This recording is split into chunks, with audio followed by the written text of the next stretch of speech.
Ya, Coleus ya. Ya, karena satu lagi Halu Oleo F ya, dan ini dia udah langsung masuk ke dalam draft pick-nya ya. Oke. Aku penasaran sih kalau di Kloter 2 nih bakal main meta kayak gimana. Kalau Coleus sendiri lebih seneng lihat meta seperti apa? Yang penting bukan meta Digi sih, Net. Itu meta Digi sumpah bosen banget sih. Tapi biar gimana pun juga yang nyiptain, yang ketemuin pertama kali meta Digi itu pinter sih, Net, harusnya. Bisa kepikiran aja Digi jadi telur muter-muter pakai retribution, ya nggak sih? Bener. Walaupun kayaknya untuk sekarang sih udah nggak terlalu menjadi prioritas utama nggak sih? Kayak Digi tuh mungkin ada yang make tapi dengan Digi yang benar gitu loh. Ya untuk bener-bener meta Digi yang nge-feeder, ya bener-bener nge-retri itu kayaknya sih kayak di turnamen sekelas MPL aja udah mulai jarang gitu. Bahkan nggak ada sih. Dia udah mulai ini ya, kayak mungkin udah ketebak juga nggak sih kayak gimana caranya Bener, counter counternya metanya gitu-gitu. Dan kita lihat di sini langsung Khalid dan juga Cloud yang baru aja di buff, langsung di ban. Gimana nih menurut Bung Kornet nih? Nggak tahu ya, aku melihat sih kayaknya lebih ke kalau aku main ya, aku lebih ngamanin side lane sih. Dan pemilihan dari Khalid pun juga aku sangat setuju karena Khalid tuh di side lane udah benar-benar kuat, bisa jongkok nambah darah ya kan. Ngedep. Ngeharas Ngedep. Kalau habis ultimate kan Raging Sandstorm dia begini, ngedep gitu. Emang iya ya? Iya, ngedep. Ntar lihat deh kalau tapi gitu di ya? ban. Oh, kita lihat ya. Kalau Oh, ada iya. Khalid nanti di ban. Dia ngedep dong. Oh, ngedep ya itu ya. Tapi memang Khalid rese banget dengan quick send guard-nya tuh bikin dia nggak pulang-pulang ke base. Bener. Bisa maju muter-muter kapan aja. Raging Sandstorm-nya juga AOE-nya gede banget. Jadi kayak itu bakal langsung ngehajar banyak hero sekaligus sih. Benar. Jadi punya durability-nya dan juga punya damage yang besar juga Iya. dari hero Khalid ya.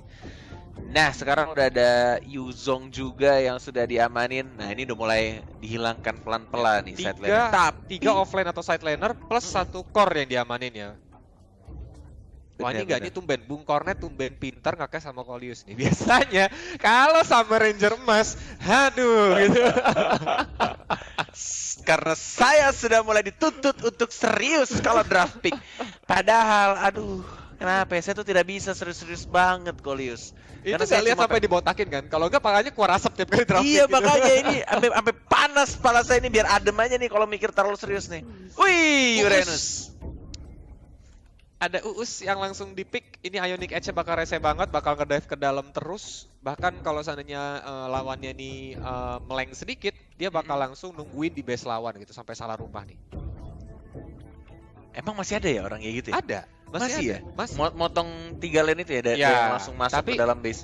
Memang kalau di scene yang agak lebih profesional bisa dibilang, mungkin agak jarang karena rotasinya kan harus terus jalan. Kalau seandainya dia free lane kayak gitu, teman-temannya nggak dapat XP kan. Iya. Tapi kalau di scene mungkin kayak semi profesional ataupun amatir, nah itu ya masih lebih banyak dipakai sih gitu. Tinggal depends on the player juga sih ya, berani atau enggak untuk maju. Bahkan untuk motong di antara outer turret sama inner turret sama turret ketiga ya, inhibitor turret. Itu pun juga kayak dulu zaman-zaman yang pertama tuh kayak Danki ya awal-awal. Ya, terus ada Zaman-zamannya. anti-mage juga Ya, sempat anti-mage kan? juga. Ya, sempat kelayapan. Tinggal kita nunggu nih apakah ada side lane atau tanker-tanker yang nakal juga di Piala Menpora Esports 2020 Axis nih. Tapi ini udah ada Silina dan juga Kufra nih, Kornet. Ini bakal kayak Tyrant Revenge juga bakal memberikan efek kejutan. Kayak ini berbahaya kalau kata Ranger Mas kan tiba-tiba masuk aja gitu kan ke dalam. Belum lagi Abyssal Arrow-nya nih nanti nih kalau sampai connect. Waduh gitu kan. Bisa sekitar hampir 3 detik lah ya kalau jaraknya 3 detik pas. kalau penuh. Jarak paling jauh. Nana kah? Oh, Enggak, Vance-nya. Shadow Pick ternyata. Ih, keren ya. Ini Piala Menpora dari quarter 2 pun kayaknya pertandingan pertama kelihatannya sih anak-anaknya udah pada ngerti untuk draft ya. Meta banget gak sih? Iya. Dengan meta sekarang tuh kayak ngerti nih, oh nih picknya ini, ngebannya Khalid, Esmeralda gitu-gitu. Jadi kayak ternyata walaupun masih jenjang amatir atau masih sekelas SMA dan juga universitas, mereka juga jago di draftingnya loh gitu. Kayak kita kayak nonton pertandingan amatir gitu. Ini pertandingan yang bagus ya. Bener. Tapi tetap ya, Net. Kornet kan tadi bilang, Kornet bela universitas, kalau gitu Coleus langsung belanya anak SMA nih. Kita bakal lihat apakah anak Kebetulan saya universitas... bela anak SMA juga gimana dong? Ya udah berarti kita bareng anak SMA ya? Iya, kita SMA Pride sih ini. SMA Pride ya. SMA Pride. Chow-nya. Oke. Hmm. Nih kalau ngelihat draft kayak gini sih entah kenapa ya. Aku juga melihat kayak sekarang ya event itu pemain-pemain di public biasa, di rank-rank biasa, kayaknya emang untuk tingkatan mythical glory ke atas tuh udah kayak apa ya? Mereka tuh udah ngerti banget draft, udah ngerti gameplay juga. Mungkin yang membedakannya nantinya bakal di rotasinya sih. Ya. Rotasi geng-geng seperti apa, ngebagi XP-nya seperti apa, ngaras-ngaras musuhnya juga. Nanti kita akan lihat di gamenya ya, apakah mereka juga bisa setara dengan pemain-pemain profesional tingkat atas seperti Colius yang Waduh. jarang main sekarang. Apalagi seperti Cornet yang bukan yang pro player gagal maksudnya. Saya belum pernah nyala tahu border ininya pas loading screen itu 1100 ya? 1100. Ayo kejar bareng dong. Bareng ini nah kita Saya- harus acak-acakin juga nih peserta-peserta nih push rank bareng Cornet, tapi hati-hati kalian. Bagi kalian yang lagi ngejar MMR, yang lagi ngejar skor, pokoknya jangan pernah mau main sama Cornet. Itu pesannya Colius. Berbahaya. Saya sudah 700 loh Apa? bintangnya. Oh, berarti Colius kalah season ini. Gak Iya. push rank soalnya. Kebanyakan main solo. Anda 400 kan? Nah, Iya, karena Anda Sekarang jarang main 700. sekarang. Saya lebih sering main, tapi sekarang ini lagi belum main sih. Yish. Apa kalau Yish. kata Ranger Mas, Yushin Shin ya? Yushinshin. Aduh. Gara-gara Ranger Mas, tiap aku ngelihat Yushinshin pasti di otak aku tuh berdebat. Yushinshin. Ini Yushinshin Cornet, enggak ini Yushinshin. Yushinshin gitu. Emang Keganggu gimmicknya emang. dari Ranger Mas udah juara sih. Semeralda, Yushin Shin. Semeralda, Yushinshin, DJ Khalid. Terus dia aja lah. Apa nih? Pick terakhirnya? Oh langsung Hayabusa. Hayabusa kah? Ada Lancelot padahal. Tapi Lancelot juga bagus sih. Padahal kenapa Hayabusa? Roger juga ada sih. Karena kalau dengan, misalkan iya benar. Roger marksman. mungkin kalau menurut Colius lebih efektif karena dia bisa likan pounce itu kan immune. Sedangkan Hayabusa pakai Quad Shadow-nya gitu atau ya ketika dia menggunakan Quad Shadow-nya itu Benar. kalau Kufranya bouncing ball itu bakal ketahan kan Bu Cornet. Iya. Benar. Tapi kalau misalkan ngomongin soal farming cepet sih kayaknya Hayabusa juga salah Ya. satu hero yang enak banget untuk farming cepet ya. Cuma tinggal gimana nanti dibawa ke mid game dan late game-nya. Sembari santai kita menunggu. Duduk di sofa nge-cash Asik emang ya. Piala Kalau Menpora Colius terbaik. gaming sih. banget gitu. Nge-cash pertama kali paling nyaman ya di sini doang. Tuh di sofa ada bantal ya kan. Waduh dasar Lama-lama aku ya. ketiduran nge-cash ini. Oh. Boleh nggak apa-apa. Paling nanti ya kan Piala Menpora Esports 2020 eksis nih langsung aja gitu ya. Cornet dicatat nomornya gitu. Nah, tapi kalau dari draft, apakah dari universitas atau anak SMA kali ini yang menang? Kalau dari draftnya Bung Cornet. Kalau dari draft tetap SMA Pride. Aku yakin anak-anak SMA kalian pasti bisa. Let's go. Oke, langsung aja kita SMA 1 Bintan Utara. Inilah dia pertandingan pertama di Piala Menpora Esports 2020 Aksis Universitas Halu Oleo A melawan SMA N1 Bintan Utara. Masih bersama dengan Colius dan juga Dan juga Koko Cornet. Jadi kita duo Cornet ya, karena Colius dan Cornet. Jadi nggak perlu disingkat. Iya nggak perlu di ini Bener. lagi ya. Duo Cornet. Kenapa nama squadnya GVR? GVR. GVR sama LC. Oh, nama ininya ya, nama squadnya. Kayaknya mungkin LC ini Emang squad Legion. mereka doang biasa kali ya? Iya. Maskot. Harusnya dia bisa BU gitu. Jadi kayak butuh uang kalau BU ya. Iya butuh uang, Iya kan bukan Bintan Utara soalnya. bukan Bintan Utara. Tapi kalau emang dilihat dari farmingannya sih, kayaknya masih cukup imbang ya, walaupun belum dapetin buff biru dari Hayabusanya. Masih dari ini kayaknya mereka juga nggak ada invade buff gitu ya. Ya kalau Cornet jadi mereka lebih bermain secara pasif dan ini ternyata dari tim Halu Oleo A ini mereka mencoba untuk invade blue buff kah tapi ada Selena di sana. Baru aja diomongin First Blood ternyata langsung diamankan. Dan kayaknya emang kalau main support macamnya Parsia tuh emang harus berhati-hati ya kalau berubah jadi burung fairy ya. Karena kulturnya Ulung juga lumayan. Saya sebagai pemain support tuh sadar betul gitu. Tapi cara kita di bermain sini support perfect yang match baik. tersisa satu bar lagi masih bisa mundur ke belakang. wah. Ini baru mulai dipukulin sama Yushin Shin nih ya. Aduh Oji, Cornet, Ranger Pass nih. rusak grammar saya nantinya habis ini ya gitu. Pusing Gara-gara saya. Oji. Waduh. Wah, saya betah sekali nge-cast di sini, Kolius. Asik ya gitu. Asik banget loh. Ya, abis itu saya ke tempat cornet aja ya gitu biar bisa tiduran gitu. Oh tapi kita lihat di sini masih di shadow kill saja dan tumbang lagi. Hayabusanya berhasil mendapatkan kill balasan ya. Benar sekali, tidak bisa untuk berpindah karena nggak ada minion juga tadi di daerah bawah. Shadow Kill udah langsung connect dan itu free kill banget sih buat Haya. Ini bisa menjadi salah satu keuntungan juga buat Haya di awal-awal dapat point kill, farmingan juga kayaknya enak. Tapi balik lagi ya, tinggal gimana caranya untuk mereka dari SMA 1 Bintan Utara untuk tetap konsisten, jangan melakukan minor mistake. Karena kalau dibawa ke late game kayaknya agak susah nggak sih Ya lawan nanti lama-lama bakal snowballing dan di end game bakal sakit banget sih gitu. Apalagi mereka mempunyai Isanshin kan. Oke, kalau begitu. Yes, dan ini kalau misalnya dilihat di arah top lane-nya juga masih sama-sama ketahan, belum ada gengking-gengking rotasi ke arah atas. Dari Hayabusanya juga masih farming enak banget, sudah mau level 7 bentar lagi. Dari rotasi sih masih agak pasif dan Hildanya juga masih butuh stack untuk dia akhirnya bisa nakal di depan nih. Karena dengan tidak adanya stack ini Hilda masih agak bisa dibilang kerupuk gitu kan kalau sampai di hit. Apalagi sampai tapi kita Fatal Airstrike langsung ke arah Uranus, masih bisa selamat Tyrant Rage ke arah Rance, Wings by Wings ya langsung segera kabur. Oh berbahaya sekali, langsung ditumbangkan Mevalinya. Crash apakah akan selamat bouncing ball, dikejar kalah Crash. Crash berusaha untuk mundur tapi Fataling langsung menumbangkan Parsia di depan sana. Double kill dan bahkan triple kill tapi didapatkan oleh seorang Hildanya. Tidak didapatkan oleh Hayabusa, hanya mendapatkan 2 assist saja dari seorang Hayabusa dan bahkan tadi bagus banget sih Fatalingnya.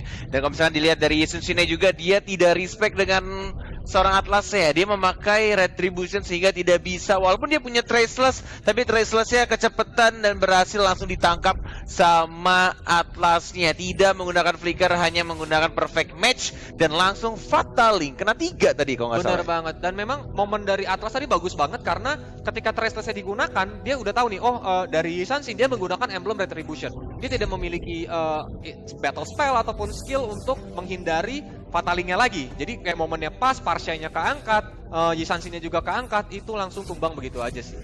Bener, ini 3 point kill untuk Hilda juga lumayan nih. 3 stack Kalau langsung ya. Belum tambah kalau assist mereka kayaknya bikin masih enak gak sih main Heptasis? Masih sih, chaos. Mau ngomong chaos assault tapi ternyata terlalu takut. Kayak dulu kan kalau ngepick Uranus terus kayak aduh musuhnya Uranus susah. Tapi dengan adanya Lunox juga bisa langsung dilawan. Bahkan dari Uranusnya dengan emblem support belum jadi item defense-nya. Paling harusnya sih untuk biasanya ya mereka yang ngepick Uranus tuh bikinnya buku dulu, ya nggak sih? Ya, dia Brute Plate ataupun kayak Oracle-nya tuh kayak item kedua atau ketiga kan. Jadi masih agak kerupuk dan dari awal bisa diarahkan. Tipis banget tuh. Pantas, satu badara lagi masih bisa kabur nih ya. Untung Gila pedes aja. banget ya. Cornet itu baru 3 stack.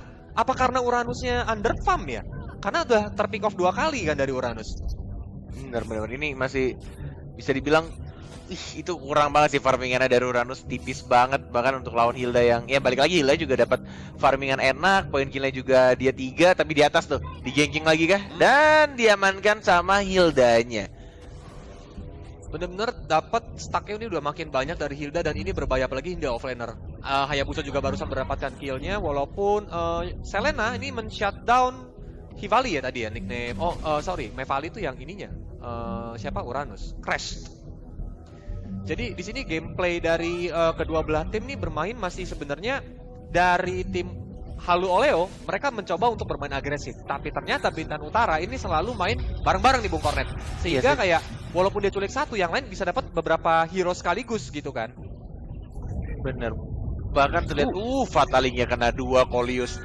Dan bahkan langsung mencoba terkena arrow, mau di Soul Eater juga. Diem aja ibusanya kah? Belum ada Coach Shadow, one more hit. Tershutdown langsung begitu saja dengan Abyssal Arrow connect. 1 bar darah lagi. Hilda ternyata berhasil menumbangkan Yisanshin ya. Tapi kita lihat di sini early masih belum puas, ingin mengejar ke arah Atlas. Apakah Atlas bisa selamat? Tapi masih dikeluarkan. Annihilate, tapi masih belum kena, malah early yang berbahaya dan double kill berhasil didapatkan oleh Crash. Wah, pinter banget sih. Ini Atlasnya bener-bener mancing dengan recall dia. Nge-trigger untuk Selenanya maju dan berhasil. Selenanya maju dan ada flicker lagi dari seorang Hildanya dan langsung diamankan poin kill-nya. Ini malah Hildanya yang banyak banget ya. 6 poin kill loh dia. Ini hyper carry Hilda sih. Bisa kayaknya, jadi dia tuh. Sekali pacul langsung ngurang seperempat darahnya. Apalagi memang Hildanya pakai emblem assassin ya, Net. Jadi di match yang dimiliki Hilda nantinya udah ada Heptasis ya. Nanti mungkin bisa dilihat itemnya ada Heptasis. Apakah udah ada Blood of Despair juga? Bener-bener sekali Udah ini sih BOD harusnya. Mak kosan yang ngamuk gitu kan, yang lagi nagih uang kos. Sekali di Power of Wildness ini bisa tumbang. Uranusnya tadi pedes banget gitu kan di ultimate sama Hilda doang. Benar-benar ini kalau ada beberapa orang yang langsung bikin Heptasis BOD, tapi ada juga beberapa yang bikin Malefic Roar sama BOD. Malefic Roar BOD, dia pengen jadi mungkin split kali ya. Dengan Malefic Roar kan itu bisa cepat menghancurkan turret juga tuh, merontokkan turret-turret yang dimiliki. Dan nggak perlu ngumpet dulu di boost. Ya. Kayak kalau Heptasis kan tinggal mainin pasifnya dari si itemnya kan. Benar banget sih. Jadi memang playstyle-nya bisa berbeda nih, tapi kita lihat Tyrant Revenge. Tyrant Rage juga di ke arah ke RS dan Arrow juga. satu bar lagi. Masih selamat Tali, masih bisa kabur di sana dan Selena berhasil menumbangkan Shadow Kill ke arah Cha. Langsung tumbang di sana di depan. Kita lihat Mamba satu bar darah lagi, apakah bisa kabur? Tyrant Revenge ternyata masih belum mau mundur ya, malah ternyata Chaos maju Assault. lagi. Chaos Assault juga berhasil menumbangkan triple kill. Berhasil didapatkan oleh Hayabusa. Wow. Tersisa 2 orang dan masih di bawah menit 10. Tapi sayangnya tidak ada minion di arah atas dan di tengahnya juga masih belum dimajuin. Belum siap untuk nge-push di arah tengahnya plus di arah atas. Dan ini mungkin waktu yang tepat juga untuk mereka dapetin turtle yang ketiga. Ini udah enak banget dari anak-anak SMA 1 Bintan Utara. Rapi banget loh. Gokil sih. Gameplay mereka benar-benar rapi. Ini mungkin karena masih SMA juga, jadi mabar. Kalau anak kampus kan ini mungkin beda jurusan, jadi kan nggak tahu nih jadwalnya nggak ketemu gitu kan untuk latihan. Bisa jadi. Kalau anak SMA kan oke paling Satu kelas ya? Ya IPS Bisa IPA jadi, atau iya. sekelas nih, makanya jago-jago kan. Tapi Chemistry-nya udah emang saling ketemu. aku setuju sih sama kata-kata Kolius ya. Anak-anak SMA tuh mekaniknya jago-jago Ya. loh. Bahkan aku dulu zaman-zaman sebelum jadi caster pun aku main sama anak SMP, anak SMA, itu mereka jago-jago banget dari mekaniknya. Walaupun sebenarnya kalau dari segi makro mereka nggak terlalu ini ya teman-temanku ya. Dari teman-temanku makronya nggak terlalu Belum bagus, terasa tapi mungkin. mekaniknya tuh bener-bener kayak entah kenapa jarinya selicin itu, secepat itu, sejago itu. Karena otaknya masih fresh net, belum memikirkan Bener. pahitnya kehidupan. Benar sekali saya setuju. Pataling ke arah 2 hero. Commander Air Strike berhasil menumbangkan Jawhead di sana dan kita lihat Mega Kill berhasil juga didapatkan oleh Hayabusa. Yes. Tersisa 1, 2, 3. Lihat damage-nya. Seperempat dari full net. Iya makanya. Gila Mountain langsung. Shocker. Seiprit banget sisanya lagi dan langsung. Oh tapi lihat, inilah rapihnya dari tim SMAN 1 Bintan Utara. Mereka nggak nafsu net. Mereka nggak langsung ngedive ke dalam, tapi mereka langsung mundur lagi, regroup lagi, set up war-nya lagi. Kayak nggak mau nyia-nyiain kasih poin ke lawan gitu. Yes, bener banget. Bener-bener sabar banget dan kayaknya mereka juga nunggu untuk Lord yang pertama sih. Karena 30 detik lagi juga mereka akan melihat what the heck? Waduh, Apa tuh? itu Uranus apa Layla ya guys? Uranusnya Gila, kertas banget sekali di Power of Wildness. Tapi kita lihat Tyrant Rage ke arah Parcha dan Parchanya yang kelayapan terlalu jauh harus terhukum nih ya. Kita boleh lihat item nggak sih? Itu bener-bener, aduh, Penasaran kasihan deh. banget si Uranus. Bikin apa nih ya si Hildanya ya? Dan dari early juga sudah mengamankan item sabitnya nih ya. Ini bakal pedes banget gak sih? Ntar sekali kena Abyssal Arrow, tapi walaupun dari tim SMN 1 Bintan Utara juga pasti itemnya udah pada jadi nih. Jadi memang dari Halu Oleo sepertinya memang harus lebih bermain ke arah defensif dulu, mengcounter gerakan dari SMN 1 Bintan Utara baru bisa. Lihat. Ya sudah lah ya. Nikmatnya langsung menghilang dan dipaksakan sih ini Mamba emang harus langsung Tyrant Rage dan langsung dikomit karena emang dari Hilda juga sendirian, tapi kayaknya nggak langsung dibuat ini ya space, padahal itu space banget buat Hayabusanya kalau misalkan mau ngelord tadi.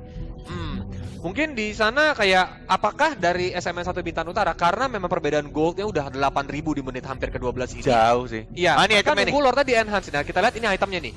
dari Uranus baru kan jadi. Malefic Roar dia. Ya, buku dan Malefic Roar juga udah jadi dari Hildanya. Tapi kita lihat di sini bouncy ball Fataling ke arah Giga Hero, Feather Air Strike langsung tumbang begitu saja. Lagi ditumbangkan di Sansin-nya. Mamba di Chaos Chaos Assault. Assault. Tersisa satu bar darah lagi, langsung tumbang juga. Dan di sini jauh headnya berusaha Hayabusa. untuk menggunakan ejector, apakah akan diejek ke fountain? Dia datang sendiri, nggak mau dilempar dia. Mendingan dia maju terhormat katanya. Bener banget, didapetin split push yang dilakukan Hayabusa.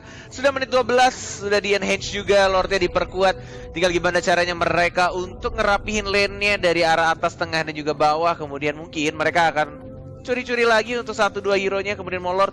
Tinggal gimana caranya untuk dari SMA 1 Bintang Utara tidak melakukan blunder ya. Ini kalau blunder soalnya agak lumayan nih, Lordnya udah warna kuning bos. Bener banget, dan ini berbahaya buat Universitas Halu oleh OA. Karena satu base turret top lane-nya itu sudah hancur. Mereka harus fokus ke arah defense. Apalagi nih Lordnya sudah di-enhance. Sampai kita lihat bisa arrow-nya connect ke arah Parsia. Parsia yang menggunakan Wings by Wings untuk segera kabur. Dari tim Bintang Utara untuk segera mengakhiri Lordnya. Masih apakah bisa langsung dihajar begitu saja? Retribution kah? Unstoppable Force. Kita survive dan bahkan triple kill dari Lunox ya.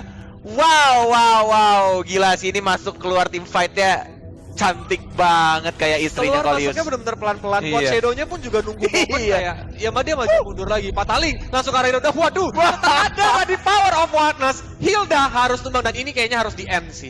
Bener-bener kayak udah ini belum masuk nih Bu Kornet. Nah, ini baru masuk lagi nih. ya baru ya. Padahal Lordnya belum masuk ya. Oh, ditebeng sama ibu saya. Dan Dan nggak perlu Lord kayaknya mereka bener-bener Lordnya suruh jalan kaki aja dulu gitu. emang kawan-kawan SMA Cornet jago-jago banget. Walai, Luar biasa. walai SMA Walai-walai ku. Kornet ya. Wah. Luar Selamat dulu buat biasa. SMN 1 Bintan Utara ya tadi ya karena telah memenangkan